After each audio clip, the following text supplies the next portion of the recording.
Hey everybody, welcome back to another episode of the Women's Fittest. This is a special episode. It's sort of chit-chatty, but also sort of an interview. I feel like I'm out of touch. I haven't done an interview in like 2 months.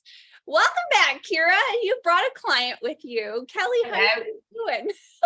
Hello. Thank you for having me. Yeah. So I kind of was in a theme with podcasts in the last few weeks, and we've been talking about more the amateur level of competing. And so I really appreciate you, Kelly. You know what, Kelly, what's your last name? Thompson. Thompson. So Kelly Thompson is a client of Kira Neuman's, and we all know IFBB Pro Kira Neuman. Woo, woo. Kira's like spitting out her coffee. That's great. And we're going to come on into, so Kelly, you just recently did a couple of shows. You also participated in the Angels bikini event that Brooke and Melissa did last year. And so we're going to talk about that, but this is going to be a great episode for anyone who is, let's talk about a little bit of the criteria. Kelly, you're over 40, correct? I am. I'll be 44 in January. Okay. You're married. I am. You have children. I have one daughter. Yes. Yes. And you are, well, we're going to find out a little bit about your backstory, but so this is the amateur level of competing. And so I'm really excited. So my first question is, so Kelly, how long have you been training? How did you find Kira? What made you choose her? Let's get started. Let's get a little bit of a backstory with you, and then how long you've been doing this training and getting ready for this show. Yeah, absolutely. So all of my life since I was young, my grandmother was I'm gonna go way back, was a yoga and Pilates. A yoga and Pilates instructor. So I did yoga and Pilates from very little, helping my grandma teach classes, loved it, thought it was wonderful until I hit 40. My body started changing, gravity was setting in, and I just was not as happy with myself. I have a strong dance background, captained my college dance team, so used to being active, but not used to aging. And so I just wasn't happy with some areas. And so my husband has always been into weightlifting. And he was like, you need to go to the gym with me. You need to start lifting weights. And I was like, no, I don't. Don't tell me what to do. And so it was 2 years ago. My daughter went back to school in the fall, and he was like, come on, just try it with me. And I'm a little defiant and a little stubborn, especially when it comes to my husband trying to tell me what to do. But I went to the gym with him, and I was like, oh, wow, I like this. And my body responded. Oh, what was your fear with going? Like, what did you think that was not going to be the solution, or just being like, you don't tell me what to do? You're so funny. Good question. A little bit of both. One, I truly, I don't like being told what to do. Like, Kira will even, tell me like sometimes, because we're more like sisters than we are, I'm, being a client. I don't know if she would ever really call me a client. But maybe she would. I don't know. No. Yes, we're friends. But we became so, but I'll get to that in a minute. But it was a fear of, I think I didn't understand so many things. One, the benefits that it could do for my body, truly. Two, that there was a whole world of women that were in it. I didn't see it. I didn't know that. And I felt like an outsider. I also, as no matter what you may see on my Instagram page, I am a little more introverted, and I did not like the idea of going to the gym and being around all those men. I didn't want men staring at me, again, despite what you may see on Instagram. But I didn't. I don't want people, staring at me or looking at me like that. Even when I'm in our small gym now, I don't take compliments very well at all, right, Kira? I don't accept compliments. I think it's, being raised by a single parent dad, like we didn't do compliments, type of thing. We focused on inner, type of a thing. So yeah, it was all the above. I didn't want to be around all the beefy men, that type of environment. I didn't understand. I didn't have the knowledge is what it came down to. Like most things in life, right? When you don't have the knowledge and you don't understand something, then you have your own idea, which Yeah. is typically usually nothing like what it is once you are educated upon something. So I worked out with Clayton, my husband, for a few months, and my body was responding well. And I kind of outgrew his style of training. He said that though too.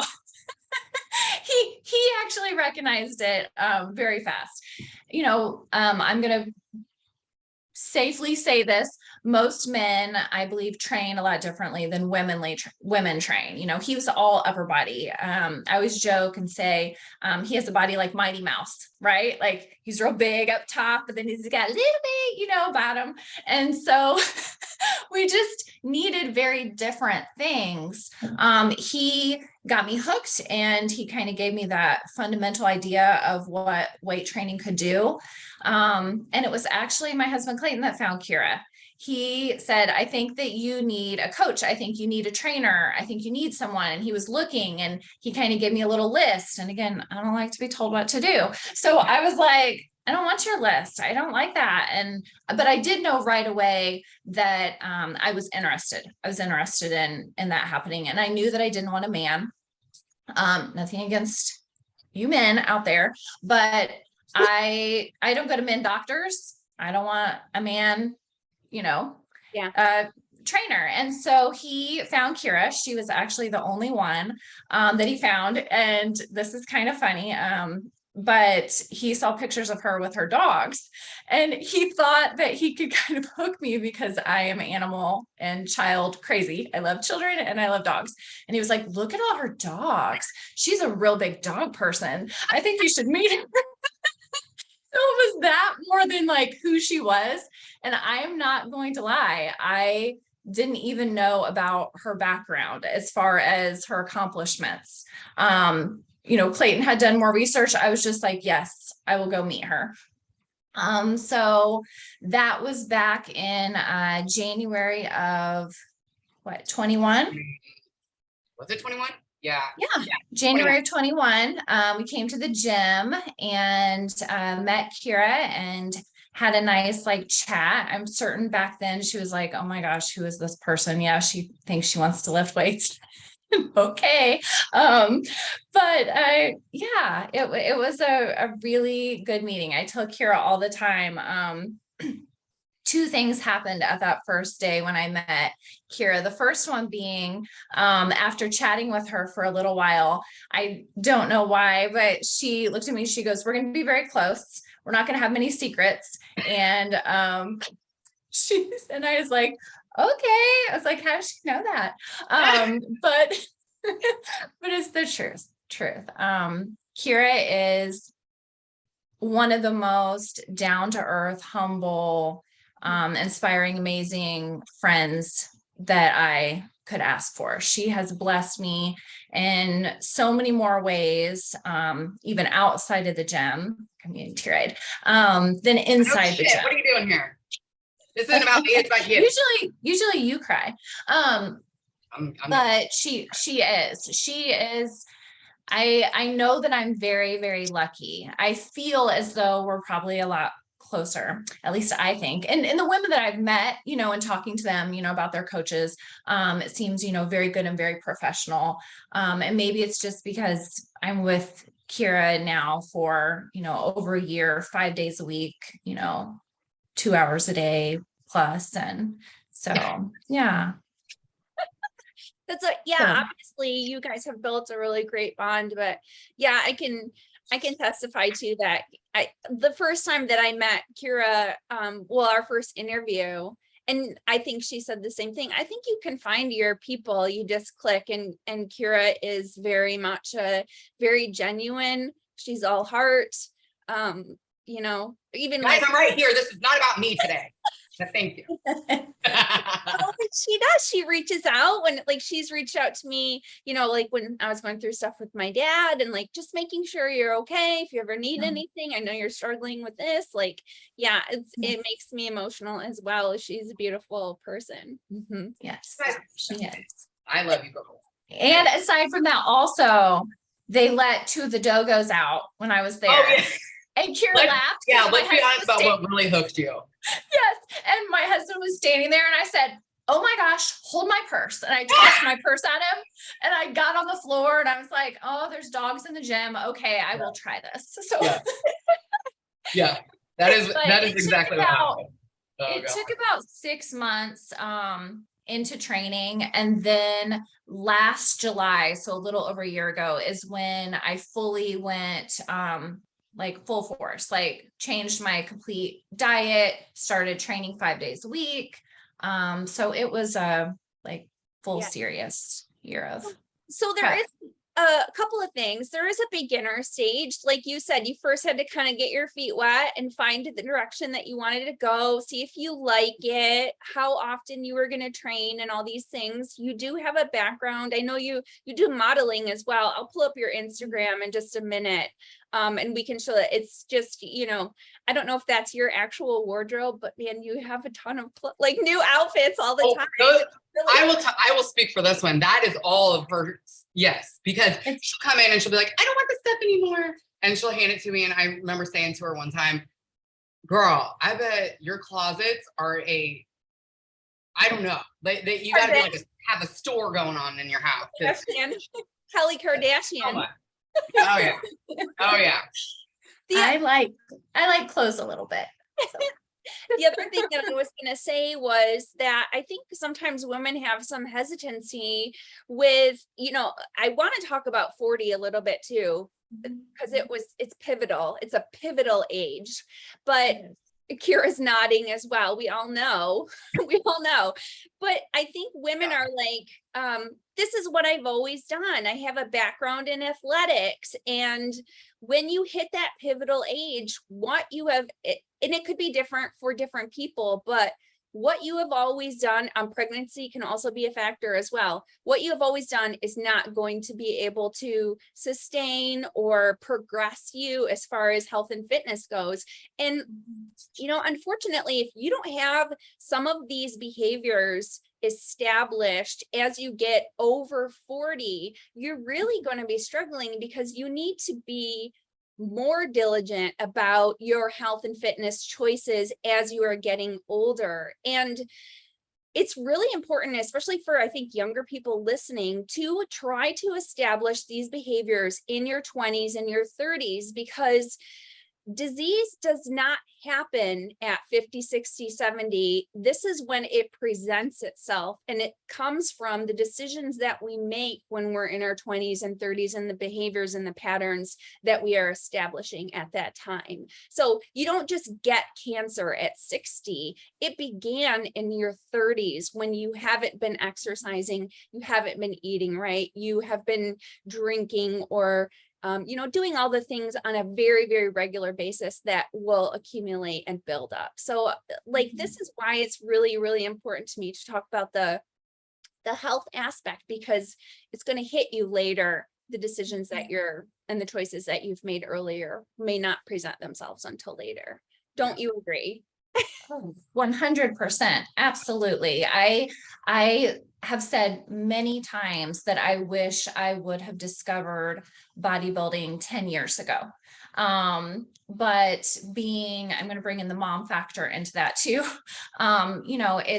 It's difficult, and I've been extremely fortunate with my family dynamics that I am and not allowed, but it's allowed me the ability to focus on myself now, because my daughter's, a teenager, she's 15, and, you go through that cycle as a mother, to where, whole world here raising a human, they need all my attention. I can't focus on myself like I need to. I'm neglected.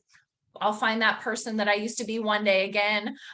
This is where I need to give all my energy. And then it's kind of like, almost, for me anyway, it was like a door in my face, like, oh, shouldn't need me anymore. Oh my gosh. Yes. I didn't know what to do. I didn't know what to do. Like, it's almost like a panic mode, like, but it allowed, me to focus on myself. And I didn't realize how much, I needed that, how much I had put myself aside and neglected myself for so long and taking care of others. When you're talking about illness, I'm kind of sidetracked, but my father passed away almost 5 years ago of cancer. And so that was during that time too, being that caregiver, to everyone else as a woman. And so I do focus a lot about that. 40 is kind of that time for so many, women when, it's time to get back to almost yourself and find that. That goes not just health and getting into the gym, but beauty regimen also. There's so many things I wish I would have known or learned when I was 20 and when I was 30. So I think it's wonderful that you focus on that and try to educate a younger demographic to do so. Absolutely. Talking about the parenting thing a little bit, I know this is a struggle for a lot of people, and I feel like there needs to be a little bit more acceptance with, you do have to put your needs on the back burner as a parent. And there isn't really a balance. It's kind of like a harmony of, this child gets most of my attention most of the time. And sometimes the notes come back to me and I get an opportunity to spend a little bit of time on myself. And hopefully, you have a partner or somebody can help you allow that. But I do think it's a time of minimalistic care for yourself. And I think people don't like to hear that, because they think, oh no, I should be able to take care of myself in the same way, and that's unfair. But it's like, this parenting role is so important. You can only raise this child one time, and it is a sacrifice. It 100% is a sacrifice. And if you don't understand what sacrifice means, it does mean that, like as a mother, if there's a shooter, I am putting my body in harm's way to protect my child. And on some level, on a daily basis, that's what we're doing as a parent. But you're right, around that teenage time, it's like they just, all of a sudden they can drive and they want to spend more time with their friends. And, they just need you for those moments when there's probably more deep questions about life, and not just on an everyday type of a basis, which is what you want. This is the wings. They're getting their wings and they're getting ready to fly. You have to give them that independence. And my encouragement to the moms listening is to know that time does come, and then you'll see it. And hopefully you've done everything before, so that when that time comes, you are able to step back, and now you can start looking at, what are some of the things I need and want in this next phase of my life, and that I'm going to be able to now move in that direction with my child moving in this direction. And hopefully they're set. But you put in that time, and it's the same as, getting ready for this competition, right? Like, you put in that time so that you're ready, and that's where your focus is. So the parenting thing is crazy, but I don't know. I think that it sounds like you did well, because you experienced, like you said, that your child being able to be independent, find some independence, so that you can focus a little bit more on yourself. Yes, absolutely. So Kira, What? Dogs. They're outside sparking. It's fine. Let's talk a little bit about, I want to talk a little bit about 40. Wait, Kira, how old are you now? I just turned 41 last month. Oh, so she's just a baby, Kelly. I know. She doesn't act 40 though. No, I'm like so immature. I don't deserve to be 40. I always jokingly tell her that she and my daughter are like the same person. Yes. And I'm fine with that. Kelly, have you looked into, I know Kira and I have talked a little bit about hormone replacement therapy. Is this something that you've delved into a little bit? May I ask you this? I didn't even ask. Absolutely. Yes. And in fact, Yeah. it's been extremely difficult for me. So outside of just, the physical, aesthetics, I guess you could, say from bodybuilding, I have learned so much in, Kira advising, I had many stomach issues, knew my hormones were all over the place. So she said, you really need to go get tested. That was early on, right when I first started with her, finding out I had, true food allergies, and that once we eliminated that and Kira started implementing diets and getting me, eliminating food elimination, slowly bringing other things back in.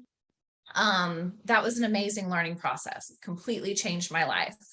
And outside of that, just getting blood work and looking at where my levels were, made so much sense. I'm going to take it just a little bit further, be a little more personal in talking about the hormone replacement therapy. Years ago, I was feeling very, very drained. Now, it was after my father had passed. But I spoke to a doctor, and instead of doing any type of blood work with my symptoms of I can't get out of bed, I have no energy, I feel weak, I feel like I can't concentrate sometimes. I wish that I would have had the education that I have now, in knowing maybe some blood work and testing some things could see that levels would have been really off, instead of going straight to being put on antidepressants. I know this might be a little further, but when you're talking about hormone replacement, I just wanted to bring that in, because again, hormone replacement therapy and having blood work done to test levels is something that I wish I would have known about a decade ago. But hey, we're always learning, and then it's our job to help others and to help educate others and mentor others into, learning that, because just hitting the gym and exercising and watching, my levels, because my testosterone was at a 3, constant, they're like, how are you getting out of bed in the morning? Of course you can't do anything, you know what I mean? And so just learning those things over time, and then within a matter of 6 months, truly being like, I don't need to be on these antidepressants. You know what I mean? That's not there. Just being healthy and going to the gym and, evaluating, my hormones and trying to get everything at a therapeutic level is what was needed. I just needed to heal my body and not, be on, those drugs. And I know that absolutely 100%, some people need those drugs. I'm not talking badly about that. I don't want to sound wrong. I just want to say personally, yes, it's been wonderful having those evaluations. And it's important for people to understand that your hormones will change. And I spoke to my doctor at a time when I was like 37, and I was still like, maybe I can still have another child. I really was like, maybe this is still a possibility. And he was like, you have time. He goes, but by the time you're 38, your hormones will start depleting on a monthly basis rather than on a yearly basis, where they start to decline. I don't even know at what age you start to have a decline, but, and I remember by the time I want to say around 41, 42, I just thought, wow, everything is so dry on my face, and my skin does not have that elasticity. And it just, all of a sudden, it's like I woke up and I just really,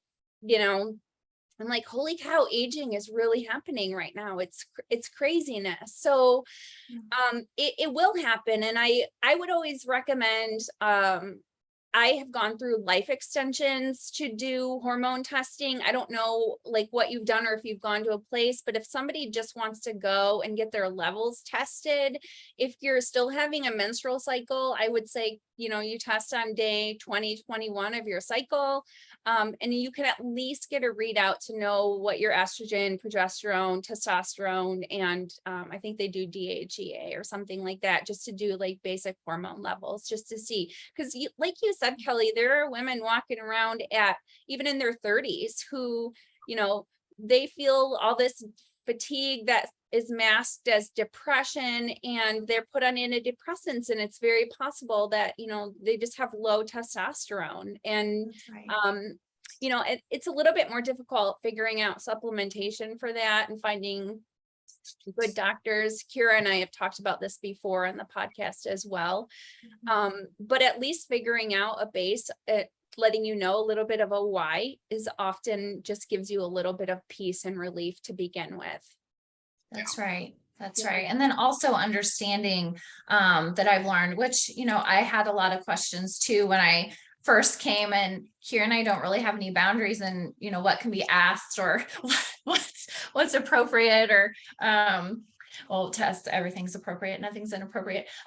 But I didn't understand, what questions you could ask people and what you couldn't ask people, in this industry, type of a thing. I was very naive, to where with me, almost nothing is off limits.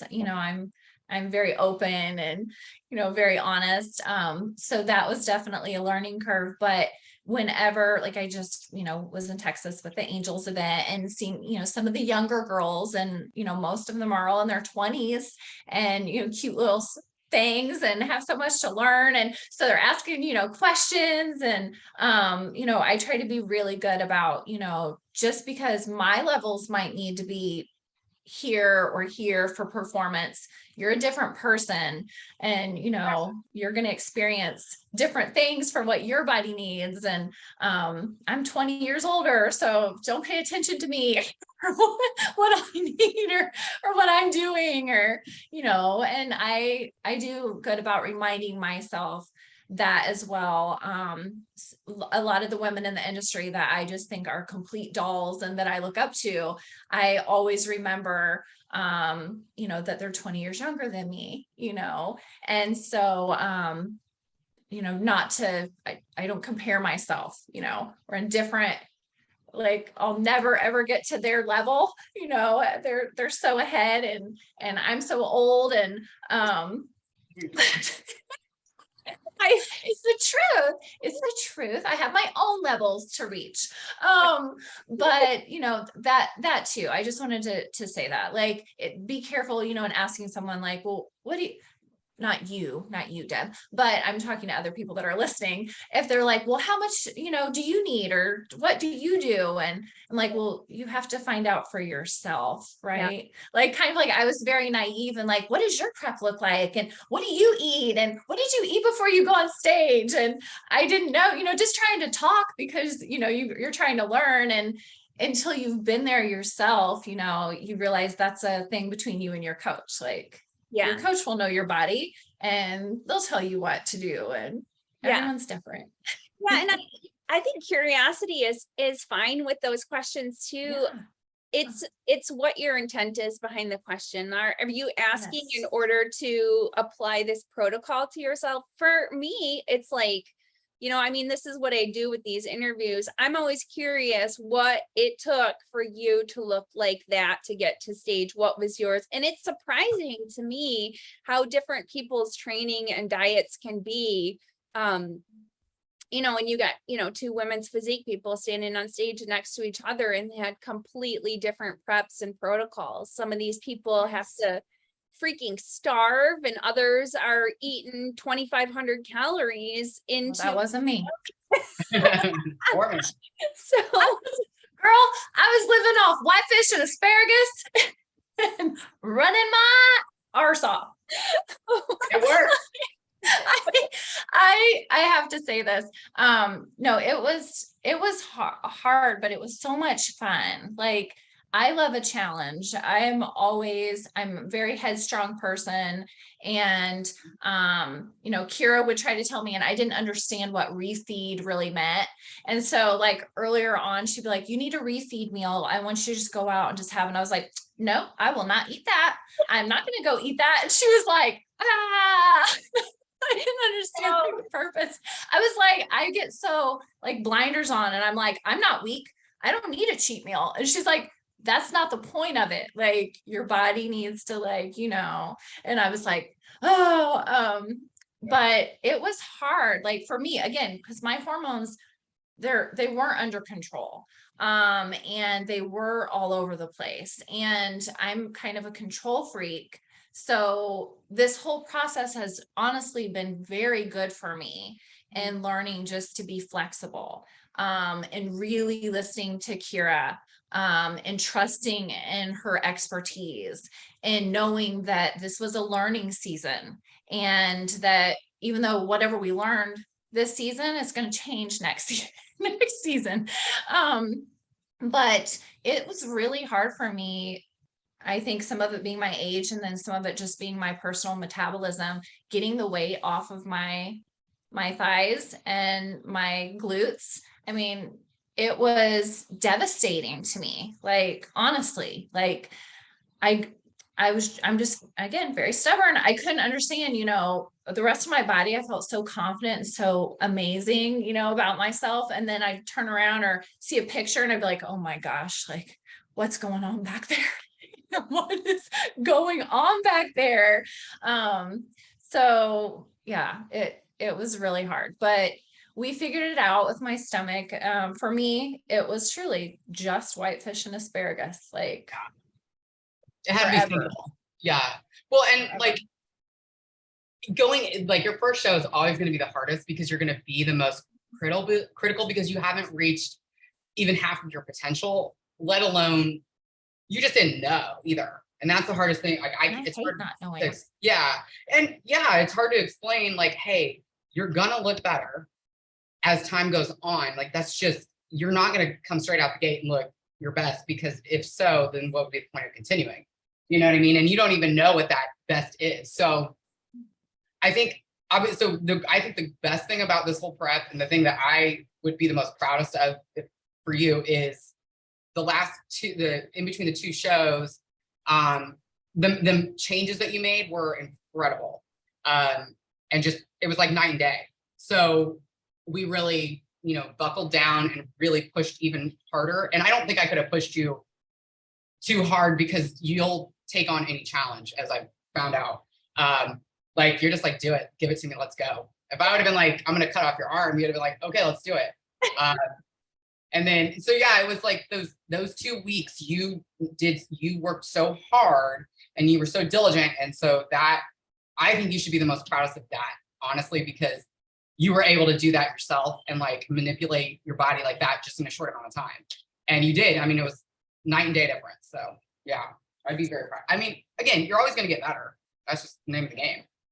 So what did you guys do between, well, first of all, Kelly, let's talk a little bit about this prep. Kira, let's talk a little about this prep. How many weeks out were you from the show when you decided, or was it a process that you just kind of graduated into at some point? I don't even know. How long was the first? I think I know that we prepped like 20 weeks. Like that's my general, like, is what we're going to do. Plus prior to that, we'd already like had, you know, our initial off season. So I just kind of like got her kind of get ready to prep, if that makes sense. So we officially 20 weeks out started prep. And then, it just, I mean, she was already good about, nothing about her diet really changed too much. I think I introduced maybe like a few new things, but nothing crazy. And I just had her eating the same thing every day, which is what I normally do anyway. Yeah. So I don't think it was too far off of her lifestyle as is, but you know, we had to incorporate some other things, other like cardio and, you know, things that she wasn't used to. So Kelly, what was your weight around that time? How much scale weight did come off? A lot. I ended up losing about 27 pounds. And I will go there with the eating, you know, also having a dance background. I had some issues, you know, in college, being on the college dance team, you know, meaning being smaller. And of course, being an adult, you know, always watched my weight, you know. And so eating in the beginning that much food, like that was probably the only thing that was hard for me. And it wasn't even that much food, you know, but in my mind, getting past that personally, putting that much food into my body and consuming that much food was hard until I saw myself growing, until I saw the pictures. And so, you know, that was good, but I was ready. Like I kept telling Kira, she's like, are you ready? Like, we're going to change it. I was like, bring it on. I'm ready to get little. Like, bring it on. Whatever happens, I don't care. Like, let's get it off. But it is a process of, you know, the unknown, you know, that was just really hard for me, like imagining, like I just would say things to her like, what if this doesn't come off? What if I have no muscle under here? She would be like, shut up. She's like, shut up, I know what I mean. Well, and I think this is a common theme too, especially with women who grew up in the 90s like we did. You know, we were all fed about this skinny, you know, that was the culture, was skinny, skinny, skinny.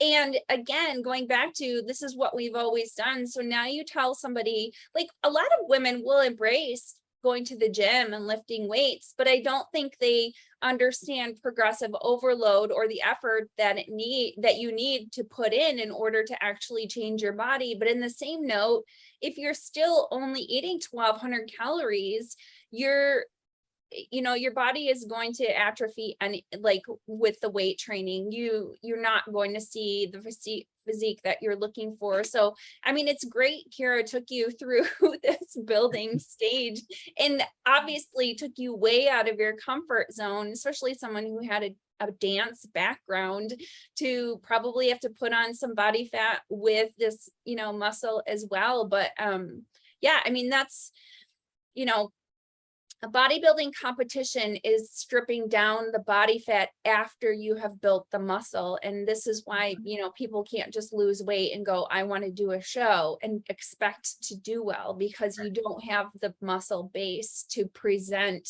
or to strip down from when you step on stage. So, yeah, those are legit fears, you know, where you've built up and you're like, oh, what if I'm just kind of chubby? You're like, what's under here? Oh no. Like, what is this? Yeah. Oh my goodness. Well, so Kira, what happened? Are there, Kelly, do you have pictures from your first show and from the first show and the second show on your Instagram? Okay. I do. Yes. I need to do like a final, this is the final, you know, type of, I haven't ever done like I've just been so busy lately because I had, you know, the first show and then worked those 2 weeks, like leading up to the second show, were a complete blur to me, honestly. And then a few weeks later, I did the, you know, the Angel show in Texas. So I haven't really done a summary of kind of like experience of what I've been through. But as Kira said, you know, she's so good. I tell everyone she's a master at building bodies. Like she just really is. Like Kelly, what and is she your, knew, sorry, I'm gonna interrupt a second. What is your, I forget what your Instagram is now. oh, it's Misfit, MISFIT. So it's just one S. So it's Misfit, like trouble. Okay. Oh, MISFIT. MIS. Yes, like a troublemaker, misfit. Over, OVER. Oh, here we go. I got it. There you go. And there's a lot of fake accounts out there. So Don't click on the fake ones that steal. Those people make me mad. Oh my gosh. All right. So I'm sorry, interrupt. You're talking about Kira. Oh, I was just Okay, Madonna. There's a lot of fake. It's like People are Madonna. always stealing. I get so mad. People are always stealing my pictures, and then they try to ask people for money. I don't Oh, hate that. Hate that. Yeah. Yeah. Kelly has, it's so sorry, funny. I thought Madonna was on right now. Okay. Go Kira back. was telling me, you know, this was obviously like last year. She was like, oh, my friend Kelly, Deb, you remind me so much of my friend Kelly. And Kelly, we do actually have a ton in common. Oh. And she was like, she follows you on Instagram, and I look, and like Kelly's got over 300,000 followers. And I was just like, oh my gosh, I'm so flattered that this woman follows me on Instagram. You're so silly. But yeah, I'm sure you must get a ton of guys, right? Like, is your following a lot of guys? Yes. Yeah. Yeah. Many. Same. Yes. Like yes. 80, mine's like 80% guys. Yes. Yeah.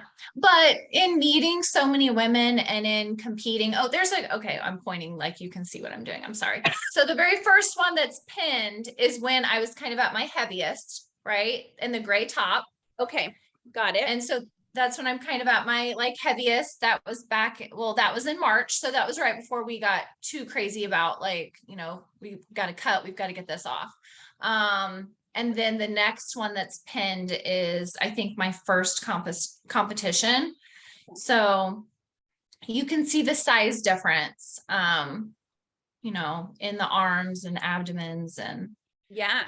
Abdomens. That's not a plural. Look at that. Look at the glutes. You have such a beautiful, clean physique, though. I can see why you do a lot of modeling. How tall are you? I'm 5'8". Okay.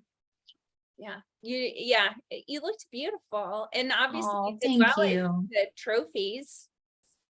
Thank you. Is this Thank you. the first It was- show or the second? That was the first show. That was the first show. Somewhere down there is second show photos. Is it Rio? That's the angel show. Okay, we'll talk about that. The next, they'll bleep that whatever the next blue suits would be. Oh, that one right there. Yes. Second show. Yeah. That's second show. So what was the difference between the two? You obviously tightened up. Look at the cap on the shoulders. Abs look good, but not like, obviously you don't want a six pack, but you want good definition in there. You looked great. Thank you. It was just, I needed to come in leaner, Mhm. right, Kira? Like the first one, I got such amazing feedback from the judges, like truly, like Yeah. Kira read it and she was like, this is amazing. I love their feedback. It was, you know, right on. And it was really, really, really long. Just talking about, you know, come in tighter, more developed in the backside and develop those shoulder caps more.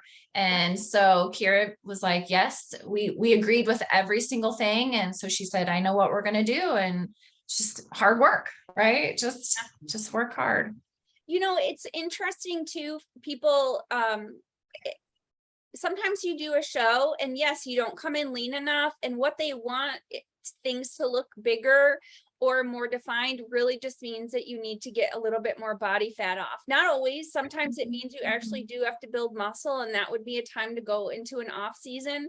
But if you can come in tighter, like you didn't come in lean enough, I guess I would say, you know, it's always better to come in too lean, because you can always soften that look than to not be lean enough for your show. And Kelly, you probably know from your experience now too, that you really have to look like death in order. And Deb, the people on IG told me so. They're like, ew, yuck, you're gross looking now. You look too skinny. I was like, thank you. I'm just over here killing myself to look this way. You're like, listen, butthead, I'm not doing this for you.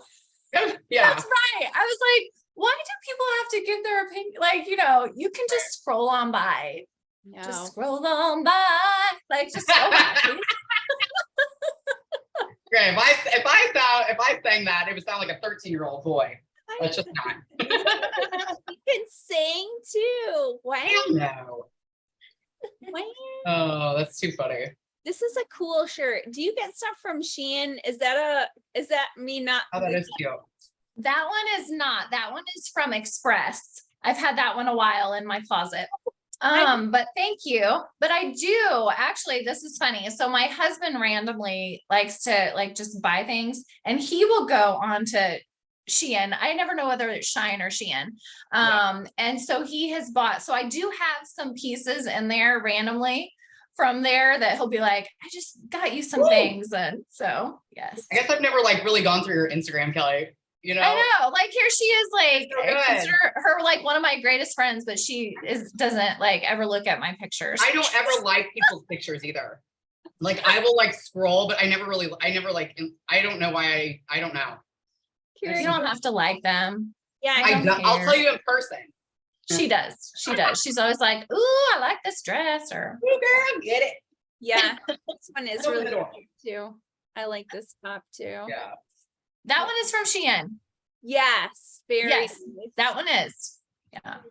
Thank I'm It's so excited. funny I though. just There's ordered so my many first tops though that I take pictures in, but I wouldn't really wear them in public. Yeah. I don't really have anywhere to wear these things like in public and walk around, but You're like the school pickup line. oh gosh. Or I'm also a cheer coach. And maybe I'll talk about that like really quick. Like I've been a very prominent there. Look at that hottie. I Look at that know. Who's hottie. this, babe? Oops, I'm here. So funny. I think that was her Kira. birthday. Maybe that was her birthday post. No, that was yours. No, that was your birthday post that I put up about you. Oh. Yeah, see? I didn't even So like happy. it. Tell her happy birthday. Yeah, they did. 3,500 people liked it. I bet you got birthday wishes. You probably just didn't open the messages. I didn't even know it. You Yeah. probably deleted them. Reese Witherspoon on steroids.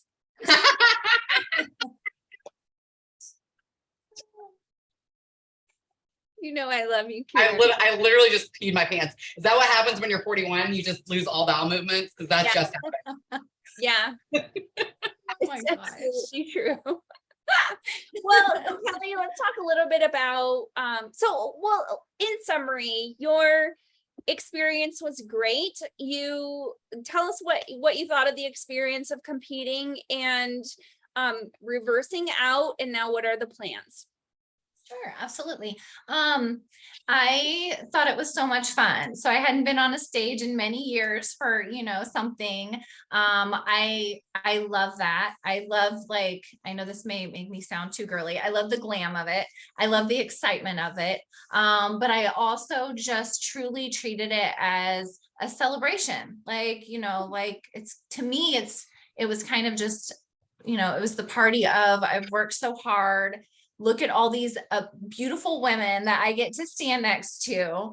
And as Kira knows, I talk, sometimes about like how kind of lonely that it feels, because if someone isn't living this life and they're not doing it and they don't understand it, one, they might only see the vanity in it. That's kind of hard as to why do you want to be on stage in a bathing suit, that's practically a thong and walk around, and why are you doing this? Well, one, that's just like a couple hours out of the entire year. That's not what this is about. This is just a celebration and a coming together. And I was honestly like, talked to Kira so many times about, I hope I meet friends, kind of like a kid, right? Like, I hope I meet friends. Are they going to be nice? Like, and I was, it's my nature to kind of be the one. And I did both times backstage and in line that I want to take care of the other girls, making sure their little tags are tucked in. And if their earrings are all tangled in their hair, like, oh, help you get your earrings out of your hair before you go on stage. And so I honestly, was just very excited to kind of meet other women that I could have this in common with, because honestly, my friends don't get it. You know, they don't understand this. So I had the best time with that. I went in with zero expectations. You know, I don't go into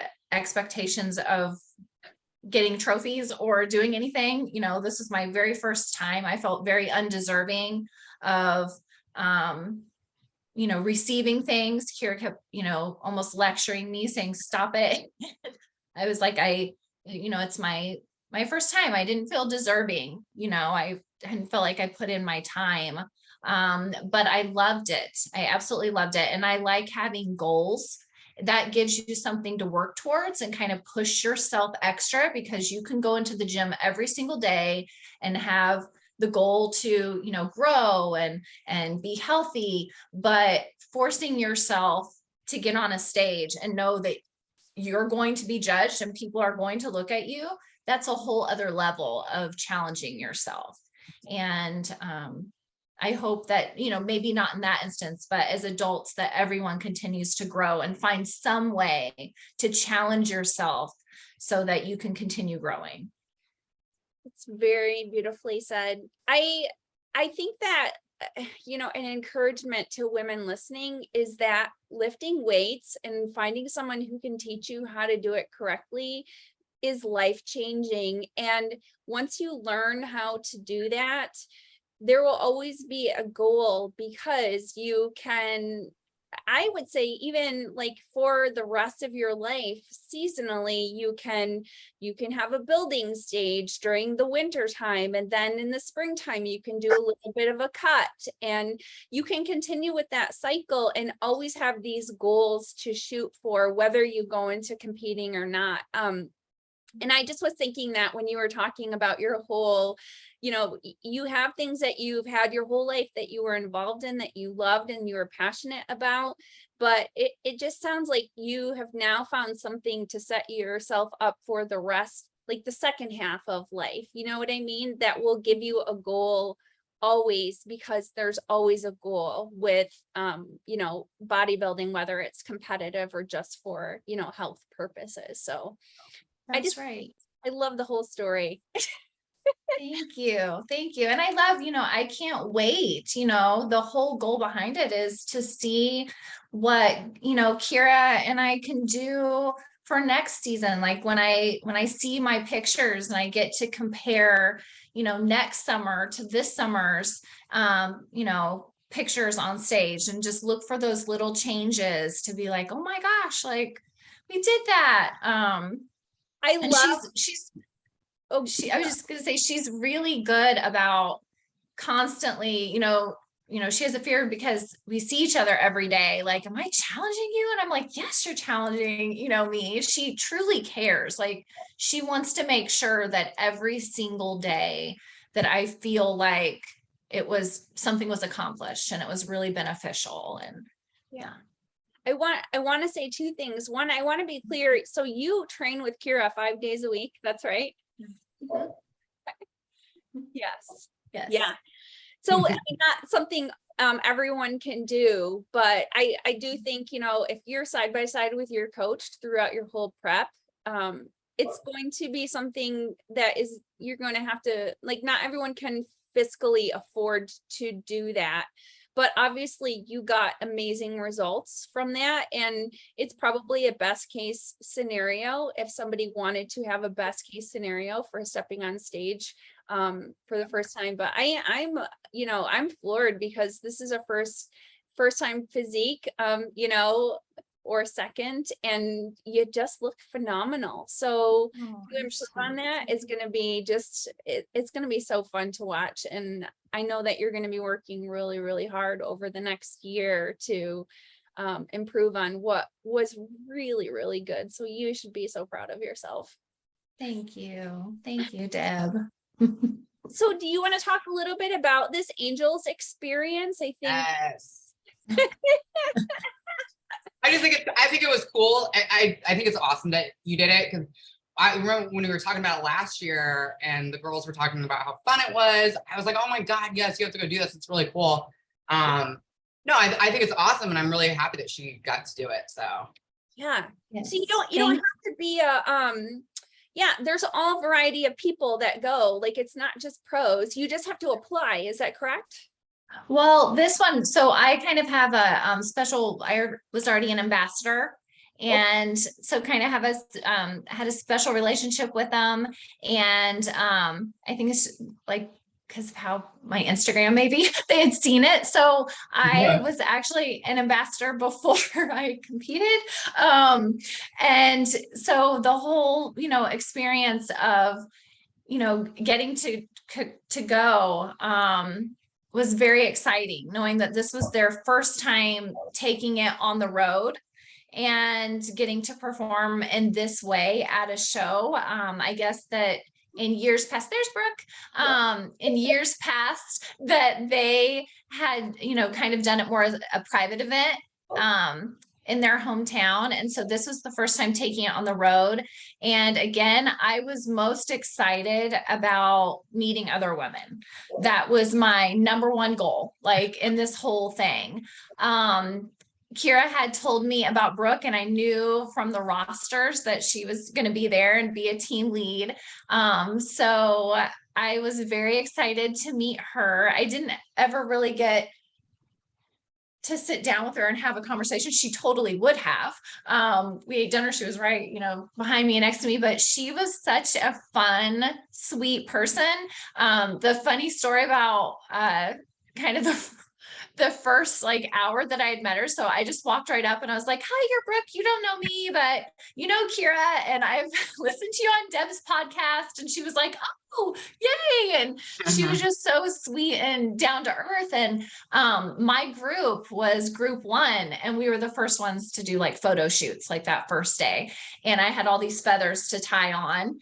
And I was like, help, but I didn't have a friend, right? I was like, everybody's busy and nobody has, they're doing their own thing. And so I just ran over to Brooke. I was like, Brooke, I'm so sorry. Can you tie these all over me? And she was like, of course. And so she was very sweet. Yes. Yeah. It was a wonderful experience. And it was fun to step foot on a stage, but know that no one's judging you and you're just out there to have fun and walk the catwalk. And yeah, it was great. I would definitely do it again. Oh, so cool. Very, very cool. Well, I feel like I had something I was going to follow up with, but I wanted to talk to you. I wanted to talk a little bit quickly about how it is kind of a lonely sport. It's kind of a extreme sport, and I don't honestly really have a solution for it. It is tough. I know even in my own life, I don't have a ton of girlfriends. I think just because my life consists of being a parent, and I do go to the gym pretty regularly, and there's just not a lot of it's tough. And when you talk to people about things, they don't really understand, like you said, what you're talking about. And it's not really something most people want to get super involved in because it does take a lot of dedication. So, yes. I always say there has to be maybe something a little off with all of us, right? Oh, that's what everybody says. They're like, you have to be crazy to do this sport. And I 1000% agree. Something a little off, right? But in a good way. Yeah, 100%. Yeah, I relish the relationships that I have made with women online. I can't, people bash social media a lot for a lot of the negatives, but, I do feel like Kira is a very genuine friend. Kelly, the more I get to know you, the more, special that you are. I realize that too. Melissa and Brooke, they're gems. They're absolute gems.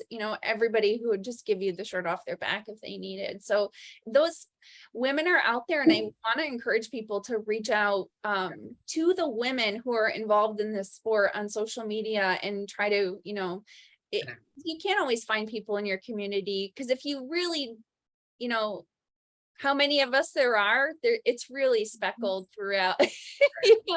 Yes. Yeah. So I don't have a solution really, but it is tough. If you choose to be dedicated to bodybuilding and a bodybuilding lifestyle, you are going to be a bit of an outcast. But long term, I mean, obviously you're doing things for your health. It's super important. And I think the right people will come to you as well. They will. Yeah. Thank you. Thank you. Yeah, well, absolutely. I've already met and, message and stay in contact with, 8 to 10 women now, just from the beginning of my first contest till, now that after the Angel Showcase. And, it's so special. And as you said, they're all over the place and they're all ages. But I think, what it comes down to and things that, in raising a teenage daughter is the same kind of message that I give to her, that I have to remember to speak to myself the way that I speak to her. I don't know if you feel that way, but I don't do that. I will speak, wisdom to her, but I just don't carry it over to me. And if I had one more thing to say, it would be, as women, we need to truly try to do more self-reflection instead of projection. And I've come to learn, maybe it's true or maybe it's not, but I feel as though, most of the time, if women are putting other women down and they're not lifting them up, then it's something inside themselves that are broken, and they're projecting that upon other women.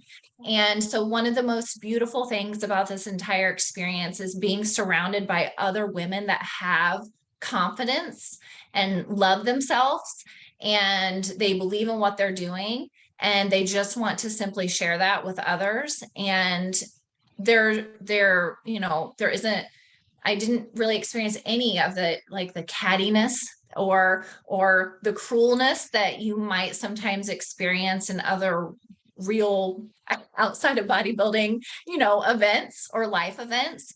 I just didn't experience that. I had, really positive interactions, and I needed that. You sometimes are so independent and you're like, oh, I don't need that. And then you have it and you're like, I'm so thankful I met them. Yeah.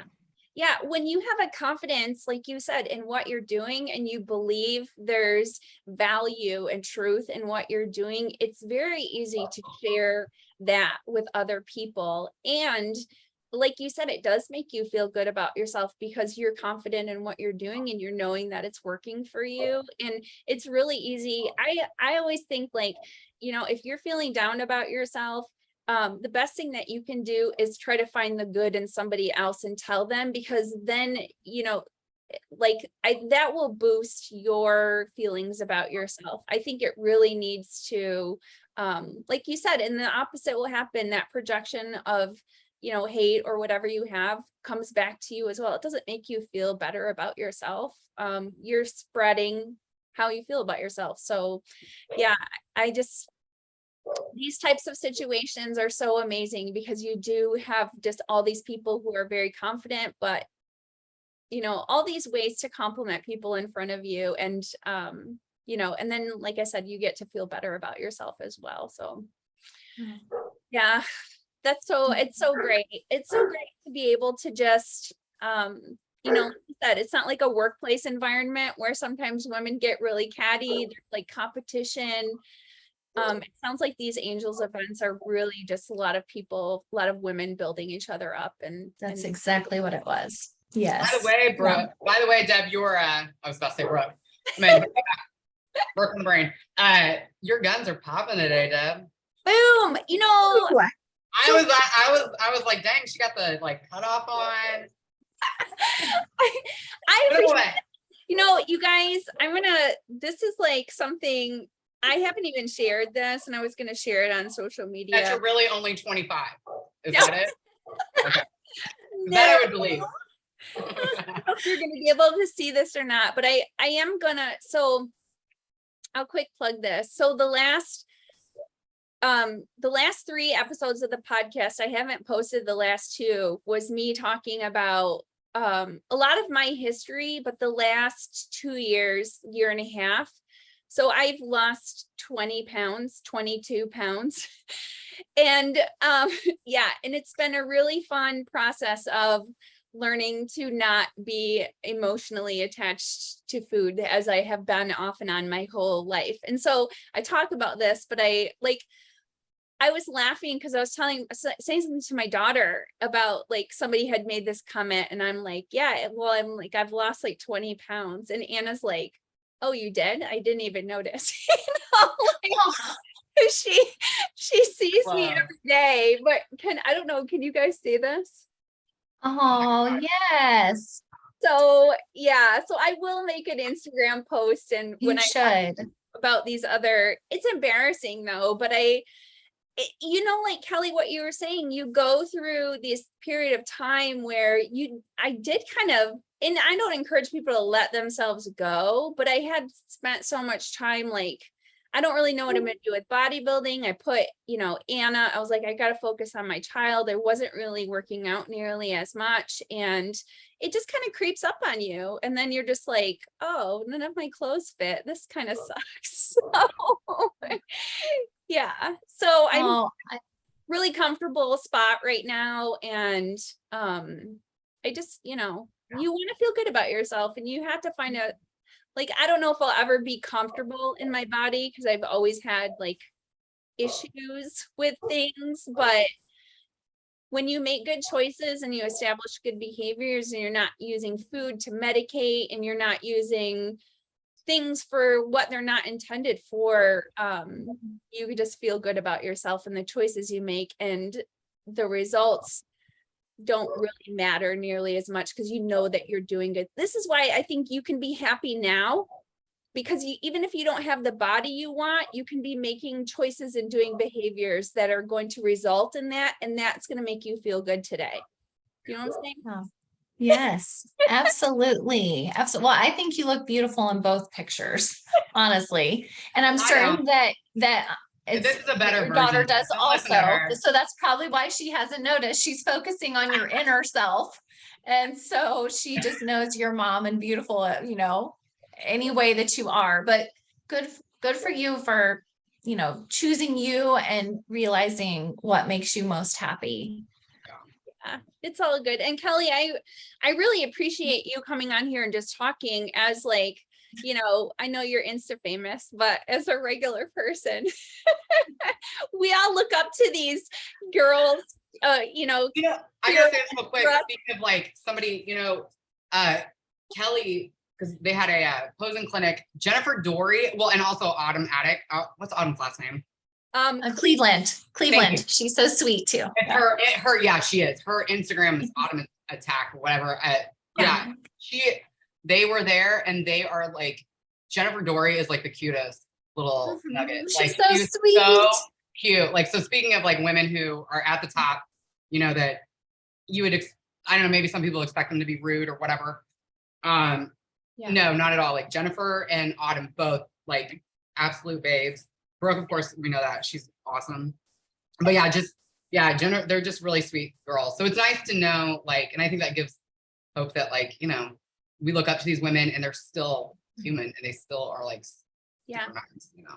Yeah, that's right. And Kelly's hair is not a perm. Thank you. People ask me that all the time. I get very defensive about it, Deb. I tease her about it too. I call it pubic hair. It's so mean. And I love your curls. Like, I absolutely love those curls. And I just have to, I'm just jealous of them. Yeah, like everyone, because of the volume. Yes. Tease it to Jesus. About that. Tease it to Jesus. I was gonna say that it was yesterday, I think, on my Instagram story that I had posted this quote that said, when you get there, don't forget where you came from. And I think that's what you see with, you know, people like Kira and Brooke and the girls that Autumn Cleveland is amazing. I had her on the podcast, I don't know, like 6-8 months ago. And I reached out to her again because we were going to talk. She does so much with posing. So I was going to have her come on and talk about posing and whatnot. So, she has been in this for the long haul as well. Yeah, she's heading to Olympia. I'm excited for her. Yes, she was actually so we met her at the posing clinic, as Kira had said, and she's been like so good about, you know, if we message on Insta or, you know, anything, she's always like right back at it. And she was at the San Antonio Pro competing when I was doing the fashion show there. And I was like, oh my gosh, I have to see her. And she was like, please come find me. And then our paths didn't cross. And I was so bummed, which she knows because I messaged her. But anyway, so I wish them all luck. I know they're all headed to the big event. Yeah. Yes. Olympia this year is going to be crazy. The level of athleticism these days now, it's like, Kira, do you remember like when you competed, it'd be like, oh, people were off. Nobody is ever off anymore. Like they're just not. Yeah. Yeah. There would be, yeah. Yeah, I would say nobody is now. It's like, it's going to be tough. Like, I don't know. I wouldn't want to judge. That. But. I think people have too many, there's no excuse now. You have so much information, you can't mess it up anymore. You know what I mean? Plus you just like with social media, it's almost like accountability that they just don't, it's like you couldn't cheat. Kira, remember you talking about how you cheated on your diet? I would never cheat. Are you kidding me? What? Yeah, the one where I'm like, I want some mango. You're not gonna have any mango. Like, I mean, or watermelon. I wanted some watermelon like so bad. And what would she do? She'd eat watermelon in front of me in the gym. It's like whatever I like said that I kind of wanted, which was not even naughty, Deb. I don't have naughty cravings. Okay. And she's just give me some damn fruit. Like, I would eat plain rice cakes in front of her and share them with my dog Lily. And all right. I remember Shelby Stearns had said one time, and this was back, a lot of people don't even do like a water depletion anymore, but like 10 years ago, everybody was like diuretics and dehydrated before they stepped on stage. And he was talking about how he's like, when you step off stage, he's like, you could have like somebody offer you like full blown, gorgeous, naked woman or an apple. And you'd be like, I'll take the apple every time. Every time. Absolutely. Yeah. Fruit is like, fruit is like your delicacy when you're in prep. You're like, oh my gosh. That's right. That's right. Yes. So funny. So, well, I guess we'll kind of wrap this up. Kira, you had an appointment you're late for. She can wait. It's fine. Well, that's always my attitude. She can wait. So funny. Kelly, do you have any last message that you want to give to the women that are listening, young, old, whatever? I would just honestly say, if I'm sure if they're listening, Deb, and they're fans of yours, that you do such a beautiful job of educating everyone anyways, and touching so many amazing assorted topics. You try to span out. So I'm certain they're already in, the world of bodybuilding. But if someone by chance hears this that is not, don't wait to just start. And I have friends that say, oh, I don't want to do what you do, but I do want to feel better. And I'm like, well, you don't have to do what I do. This is so individualized that you can make going to the gym and weight training whatever you want it to be, so just remember that. That's something that Tiffany is always saying, when people comment and say, well, I don't want big muscles. Okay, well, you probably won't ever have to. You have to do that for so many years and be so dedicated to look like, anyone. And you know what? I guarantee you that once you start getting muscle, you're going to want more. Like, I don't know anyone. Do you know anyone that has started, once you have it, I'm not giving this back. Are you crazy? Like, I'll kill myself for years. Like, I don't care what it takes. True. I'm not going to go in reverse, and give. That's where the craziness comes from. Like you had said, it's because the results are addicting. Maybe we all have like a little bit of past addictive personalities, and we found something that is a healthy addiction. You know what I'm saying? Yeah. It definitely fills voids, like whatever it is.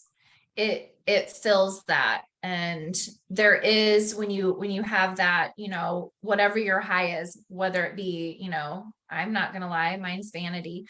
So I enjoy feeling like for myself Yeah. that, you know, that I have that. And, you know, so whether it's that or whether it's just the high from the gym, the adrenaline, you know, and getting that, you know, that healthy high, you know, naturally. Don't ever apologize for what you want to do with your body. No. And, Good. you know, I think this is like sort of controversial, but I think that like self-love is kind of dumb, but self-care is how that expression of it, I guess it would, I don't really like the term self-love. And like I've talked about this before and I'm not gonna get into it, but I think like self-care is a care for yourself and how you show that love. And like you said, this is one of the best ways that if somebody says, I don't feel good about myself, it's like, I think you're not lacking self-love, you're lacking self-care. It's that action towards yourself that you're not incorporating. So finding something, like you said, whatever that level is, it might just be, you know, it could be just 2 days a week at the gym, like learning how to do that. But like you said, it's very addictive when you start seeing the results of anything, anything that's working for you. When you see it working for you, you're like motivated to keep going. So, and it's not only that, but I also tell friends going back to the over 40, so many of them, they're like, oh, I hurt so bad. And I'm not saying I don't ever have aches and pains anymore, because I do, but you know what? I've almost eliminated, you know, all of them. And it's because my muscles are strong enough now to support my joints. And so I really try to tell so many women and so many friends, like, I promise that your old aging body will feel better. And it doesn't sound like it is, like lifting all those heavy weights. No, I'm going to pull something or hurt myself. No, you're not. You're going to, you know, you're going to help your body feel better. So that muscle soreness and fatigue is a good feeling. And I don't know about you, but I notice if I go 3 or 4 days without working out for some reason, like work might get me swamped or something like that, then things start to hurt from just sitting and like, you know, the exercises that you incorporate at the gym will move your body in ways that it's supposed to be moving. And and that muscle is going to be with you for life, so that you don't have to, oh my gosh, like I always think about too, like I don't want to have somebody else have to take care of me. Like I don't want that. So, so all right, well, ladies, thank you so much for your time. Kira, I missed you. I missed you. We'll do it again. Do it again. Yes. All right. Kelly, thank you so much for sharing so much of your wisdom and your story. I really, really appreciate your time as well. Oh, thank you, Deb. It was an honor. Thank you for asking me to be on. I really appreciate it. Yeah, so great. Well, everybody, thanks for listening and watching to another episode of the Women's Fittest. You can find us all on Instagram. Kelly is Misfit Over 40. Kira is Kira Neuman, IFBB Pro. My Instagram is buffcake22. You can follow the podcast at the Women's Fittest. Please go to Apple iTunes and leave a 5-star and written review. I love seeing that. It helps boost the podcast. And remember that healthy looks different on everybody. Have a great day. Oh, I like that. Thank you.